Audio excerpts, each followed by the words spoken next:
Welcome to our class on Chassidus. We're going to be learning a beautiful Chassidic discourse from the Rebbe. The name of the Chassidic discourse is called A Pekudei. The Rebbe said this Chassidic discourse on Shabbos, Parshas Vayakel and Pekudei, which that year was also Parshas HaChodesh, and it was the 27th day of the month of Adar, and it was also the Shabbos that blessed the month of ניסן in the year Tafshin Chav, 64 years ago. So again, the Chassidic discourse is based on the opening verse in the Parsha where it says, Eile Pekudei HaMishkan, this is the accounting of the Tabernacle, Mishkan HaEdos, the Tabernacle of Testimony, Asher Pukad Al Pi Moshe, which is rendered through Moshe Rabbeinu. So as we know the questions that are asked, why it says in this verse Mishkan twice. It says Eile Pekudei Mishkan, Mishkan. Why does it say double expression of Mishkan? And when it comes to the second expression of Mishkan, it adds a word. It calls it Mishkan HaEdos, the Mishkan of testimony. Also, there's other different questions that are brought down and asked in one of the commentaries called the Al-Shach, and many of those questions are actually brought by the Alter Rebbe in Likutei Torah. Now, this that it says Mishkan twice, so obviously there's two levels in the Mishkan. And the second one is not just a regular Mishkan, it's called Mishkan HaEdos. And the same thing we also find when it says in the verse, Sham Alu Shvatim, there the tribes went up, and it says again, Shiftei Yud Kei, Eidos Yisrael, testimony to the Jewish people. So that verse also says the twice Shvatim tribes. There's regular tribes, and then there's a tribe Shiftei Yud Kei. Now, and on reference to the second tribe, Shiftei Yud Kei, it says Eidos Yisrael. That's a testimony to the Jewish people, which means it's two types of testimony. So the same thing also when it comes to the Mishkan. There's two levels in the Mishkan. There's the regular Mishkan, and then there's what? The Mishkan Eidos. Now, the general idea of Eile Pekudei, this is the accounting in the Mishkan, is referring to what it says before, what it says in the previous Torah portion. What does it say in the previous Torah portion? Vayakel Moshe, Moshe Rabbeinu gathered us, Kol Adas Bnei Yisrael, all the Jewish people, which that's a preparation for the work in the Mishkan and the Tabernacle. And the completion is, like it says over here, Eile Pekudei, this is the accounting. Now, since in Eile Pekudei we said there's two levels of Mishkan, so obviously also in the preparation of Vayakel Moshe, there was also a preparation for these two levels of the Mishkan.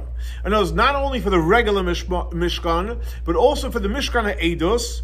And these two levels is like the two levels of the tribes, regular tribes, and the tribes, which is basically a testimony for the Jewish people.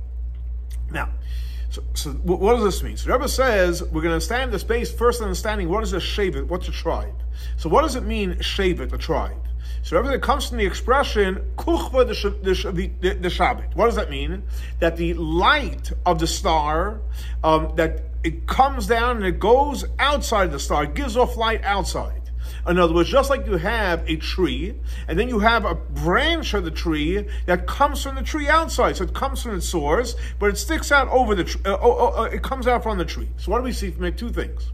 On one hand, the branch sticks out outside, but even when the branch is outside of the tree, but it's connected to the source of the tree, and it's cleaving to it. Because the minute it doesn't, it falls down. It's not connected. So on one hand, it's out, but on the other hand, it's still connected. The same thing also applies to the tribes. That the tribes are a continuation from the others, from the forefathers. And as we know, there's only three forefathers, Abraham, Isaac, and Jacob.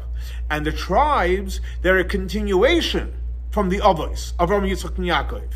As we know that the Avos, Rabbi Yitzchok Minkowicz, on a spiritual level, what do they represent? They represent a chariot for the world of Atzilut.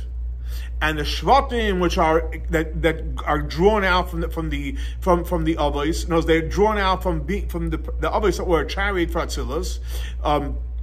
They come down from the chariot of Atzilus, they come down into the world of Bia, Bria, Yetzirah, and Asiya, until they come down to this materialistic world. So that's just like where it says that when the star draws out, the Shabbat knows where it comes outside. Now, but nevertheless, even though the Avos are wearing Atzilus, and the Shvatim come down to Bria, Yetzirah, Asiya, and come down to this world, but even when we come down to this world, we're still connected to our source. And we're still connected to the source, which basically means our Avos, which are a chariot for the world of Atzilus. So in other words, what does that mean? That when the Shvatim come down to the world of Bria, Yetzira, and Asira, it's a tremendous downgrade from the world of Atzilus. Because the fact is, the world of Atzilus, what's the world of Atzilus? Besides, not on a spiritual, but it's Atzilus. What does it mean practically? World of Atzilus represents the world of unity. Atzilus is all about unity. Like the expression in Doria says, Iyu v'chayeuchad, iyu v'germeuchad. And as the light and the vessel is all one. It's all one. There's no light and vessel, and this is a light and a vessel. It's really all one. However, once you come down to the world of Bria, well, that's when it starts becoming, it becomes a yesh in Hebrew. It means it becomes an arrogant self. And from there, that's where all the separations start. And especially when you come down to this physical world, which is obviously the greatest descent into being a something, where you can't even compare. But nevertheless, even though it comes down to this world, why is Hashem just taking us away from the world of unity, down to the world of division and arguments and fighting, and everyone has their own position? Because you read the downgrade is that it should be an upgrade afterwards. In other words, the whole reason why the Shvatim, so to speak, are moving away, even though they're connected in its source to the Abbas of Atzilus, they're moving away into Bria, Yetzirah, and to this world, is so we can create an elevation. And that's why it says, Shasham Alu Shvatim, that the tribes, which are, again, they come down to Bria, Yetzirah, which is a downgrade, but they got elevated. In other words, the whole purpose of being a Shevet, going out, which means a yerida, a downgrade, is because of the upgrade. And like it says, Shasham Alu Shvatim, the purpose of a Shevet, which technically he's leaving, is to create an elevation. And the Rebbe says we see this, it's hinted in the dream of Yosef HaTzadik. What does it say in the dream of Yosef HaTzadik? That we're gathering different bundles. What does that mean? We're gathering different bundles. That we're gathering all the different things that are disconnected. This is here, but we're gathering, we're bringing it all together. In other words, why? Because in the world of Bria, Yetzirah, it's all about separation. And that's why he says we're in the field. In other words, where are they? They're not in the city. But in reference to the city, we know it says that it's beautiful to sit in a house. But they're out in the field. What does that mean? They're out in the world of Bria, Yetzirah, Asiyah.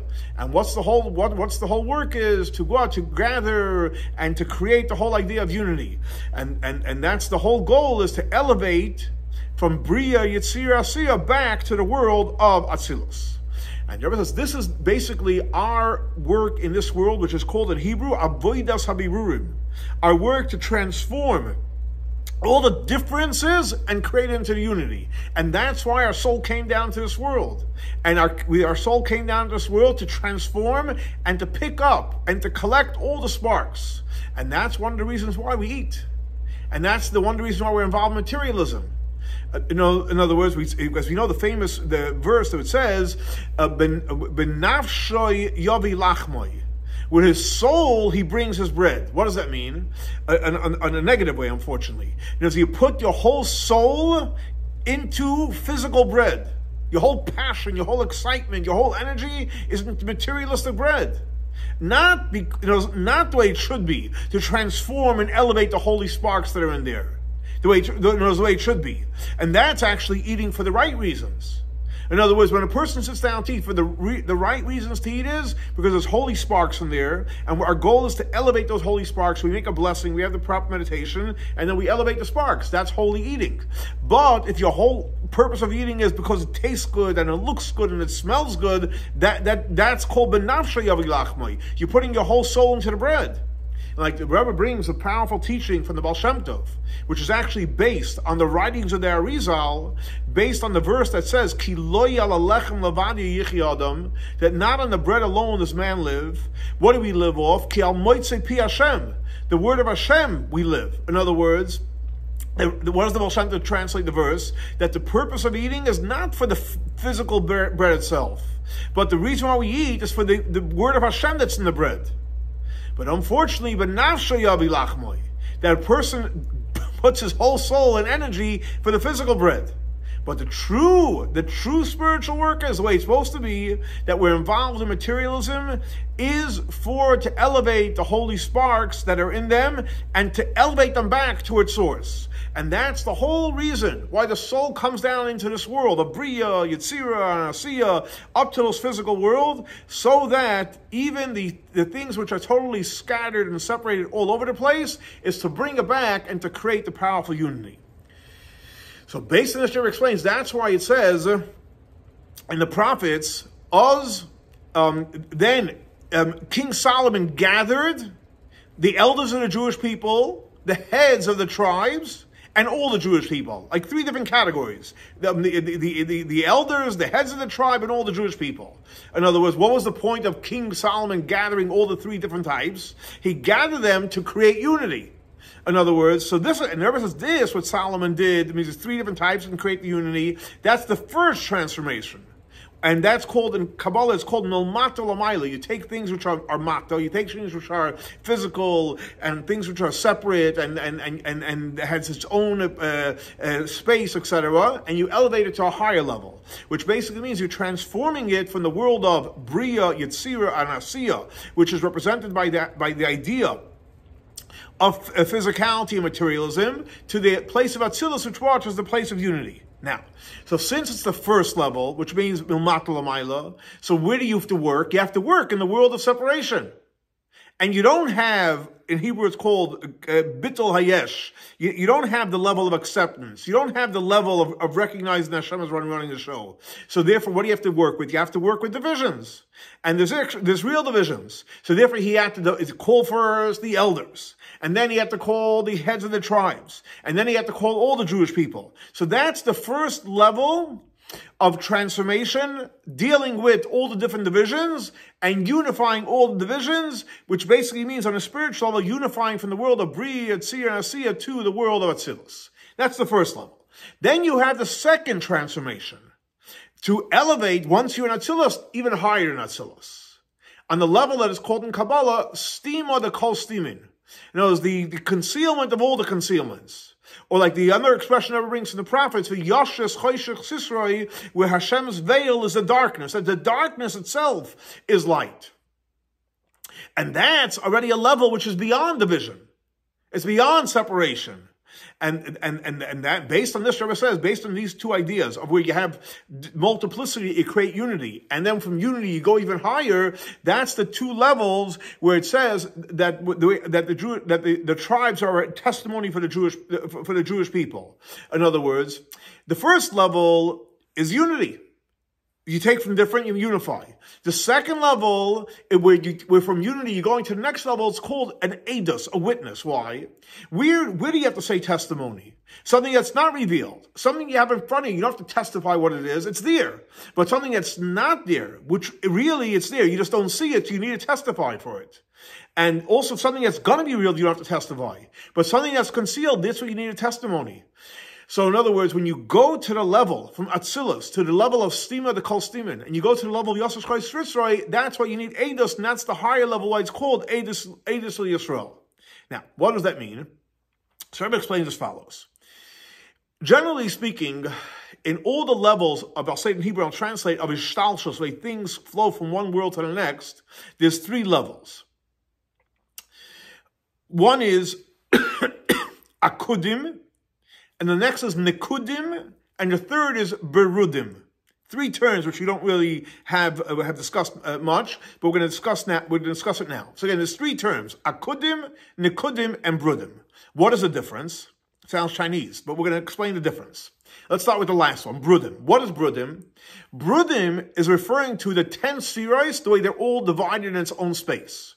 That means you have Chachma in its own space, and you have Bina, and you have Das, and you have Chesed, Gevura, Tiferes, Netzach, Yesod, Malchus, etc. So every one its own. Now, what are we referring to? We're talking about the 10 spheres in the world of Atzilus. But nevertheless, even though it's the world of Atzilus, and even though it's the world of unity, but Brudim means that you already have different spheres. So even though Atzilus basically is the world of unity, it's the world of Achdos, but nevertheless, there's still 10 spheres. And it's 10, and like the expression the Zohar says, not 9 and not 11. Okay, so that's Brudim. So Brudim is what? Where you have, in the world of Atzilus, you already have 10 spheres. Now, then you have the way the spheres are like a nekudim. They're like a dot. So take, for example, the sphere of Chachma. It's a dot. But nevertheless, even in the dot of Chachma, and Chachma is all about humility, you also have the vision in that dot. Because in Chachma, you have all 10 spheres are within Chachma itself. So that's called the world of nekudim. It's one sphere, but there's a bunch of dots in that one sphere. You have the dot of Chachma, or for example, even the, or you have the Kether, which you have in every sphere. But the fact is, even in the world of Kesser, in Atzilus, you have 10 different parts over there. So again, so Brudim is, in the world of Atzilus, you have 10 different spheres. Nekudim is, we have one sphere, but then you have in there multiplicity. So that's the level of Nekudim and Brudim. However, when you come to the level of Akudim, over there, it's all one. Over there, there's no division. There's no 10 spheroi, there's no dots. Akudim is basically the highest level. So again, Akudim, Nekudim, Brudim. Brudim is the lowest. You have 10 spheres in the world of Atzilus. Nekudim where it's one dot, but then again, there's multiple in the dot. And then you have Akudim where basically it's all one. Now, and that's why it says in the Zohar, Lifnei Echad, which means before number one, what do you count? Let's say you're counting 1 to 10 or whatever the number is. What do you count before number one? So numbers start from 1. In Hebrew, what's 1? Echad. How is Echad spelled? Aleph, Ches, and Dalet. What is Aleph, Ches, and Dalet? So the Rebbe says that Echad is referring to, so you have the Echad, which is the 1, and then you have before the 1. What's before the 1? Before the 1 is the 10 spheroids, the way they are found in the world of Atzilus. And even, so to speak, in the part of the Nekudim of Atzilus. And that's what it means. We said, Echad is made up of 3 letters. Aleph Ches, numerically, is 9, which is referring to the 9 spheres, the way they are in Zoh, which is the small face in the emotions. And the Dalet is referring to Malchus. So Echad 1 is the 9 spheres and Malchus. Now, so over there you have 10, and you're counting it. But what do you have before 10? What are you counting? So there's no counting.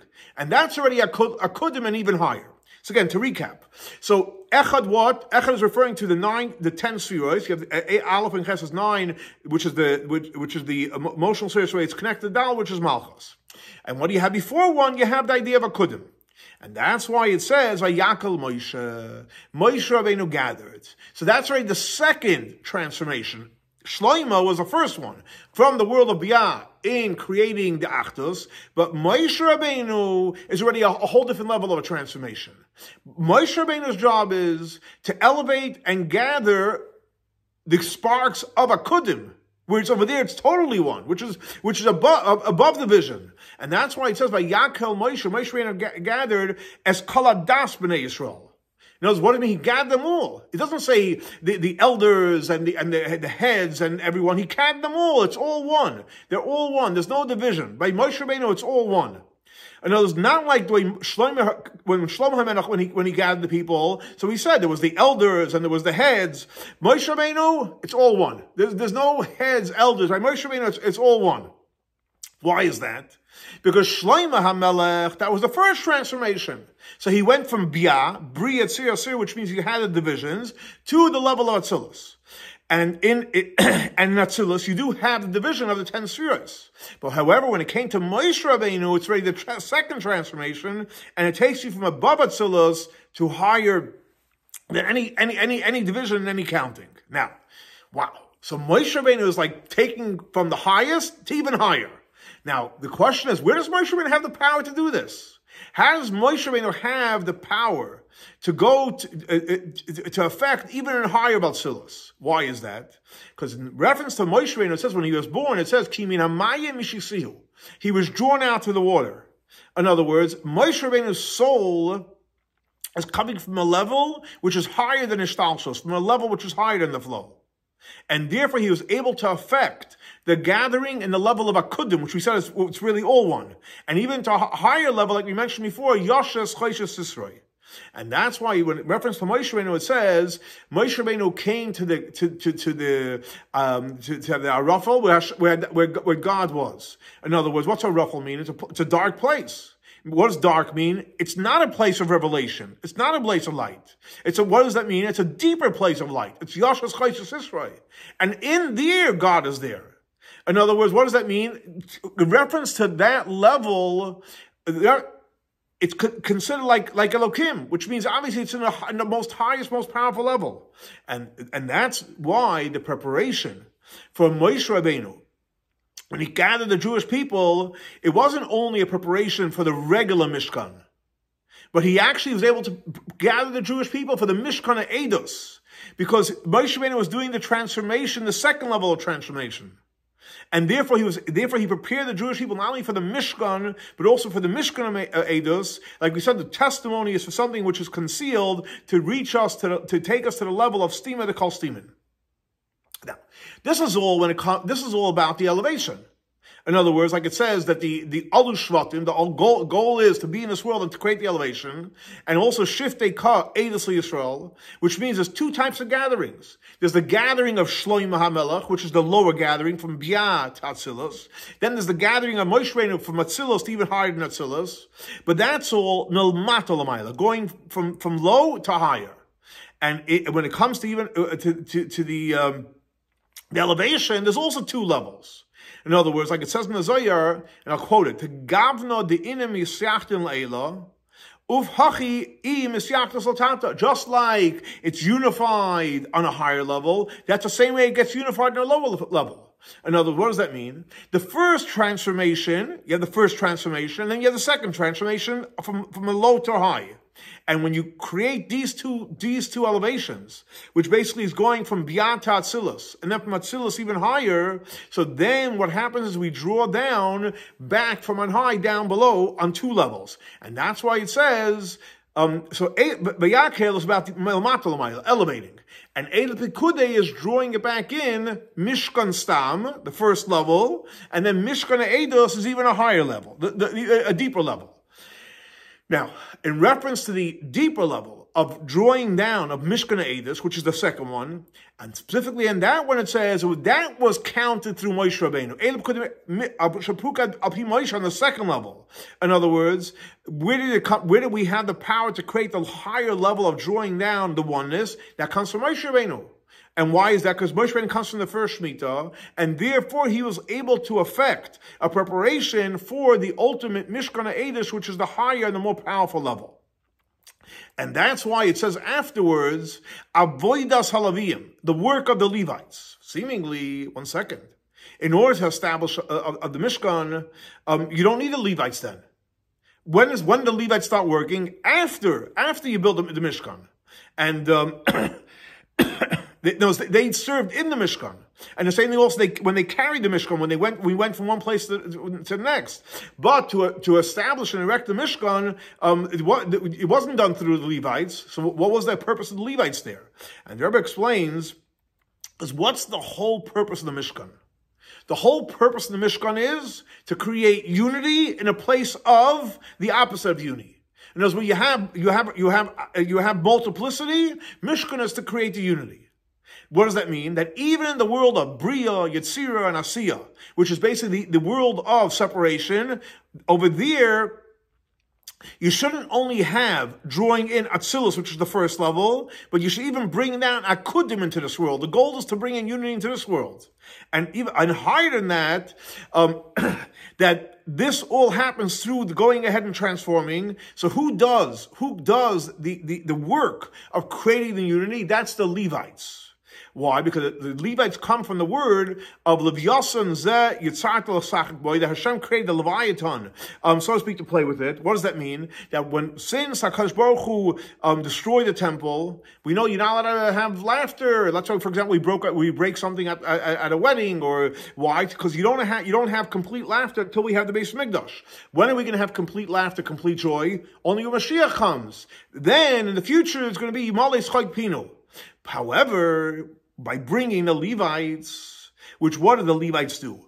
They unify and they get rid of the arrogance to the oneness. In a Kabbalistic term, it's called Bittul Hayesh La'ayin, where the ego submits to the nothing, to the infinite Hashem. So that brings down the great laughter and joy from on high, up to the point of Yimale Schait Pinu, which basically is part of, which is revealing now it's going to be like the future. So here the Rebbe is teaching us something very, very powerful. The ultimate joy comes from creating unity out of multiplicity, and we create unity out of multiplicity. That brings down the greatest joy from on high, similar to its Kinek Mashiach comes.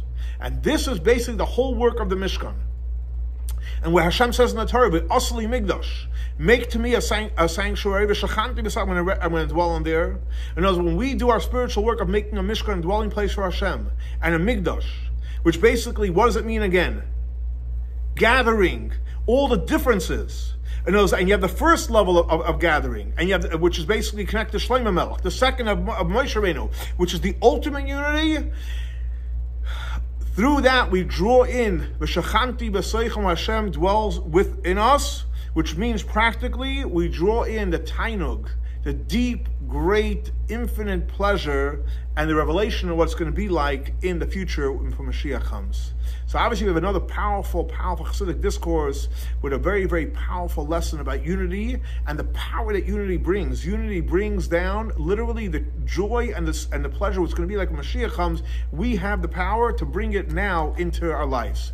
So let's hope we bring in the power and we'll all merit to the ultimate revelation. We'll have the real Yimali Schait Pinu when Mashiach comes, and God willing, our next class will be in Yerushalayim, Ir HaKodesh. Have a great and blessed week. Shavua Tov.